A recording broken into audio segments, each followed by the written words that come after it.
Niyabona bafethu emhlabeni ohlonipha zonke izinto bafethu. Emhlabeni ohlonipha ngisho iphara. Uhloniphe ngoba ikusasa ulazi bafethu. Uyabona uNkulunkulu uyakwazi ukuthi ekushaya ngento wena uhlezi uyigxeka. Le nto nje uhlezi ugxila kuyona, uhlezi uyigxeka. uNkulunkulu uyisimanga bafethu vele ekushaya ngayo. Yabo moya lenhlobo uthola ukuthi wena ugxeka amaphara uthi hayi bayabheda amaphara washo acima amaphara ahlala emgwaqweni exeshayini ekhaya. Uvele uzale lona. Uvele nje uzale lona. Liyohlela emgwaqeni. Bizwe ukuthi uyagxeka ngapha uxa ukuthi akufuneka indoda idovaze ngekhala. Uthi uyagangelela ngivele ganywe isipoki. Esiyovele sikubonise nabantu.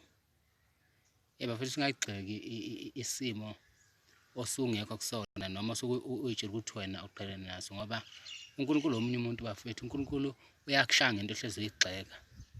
Enze nje ngawe isibonelo. Eze ukukuvezela nje ukuthi emhlabeni impilo ayisilo into esiyicabangayo.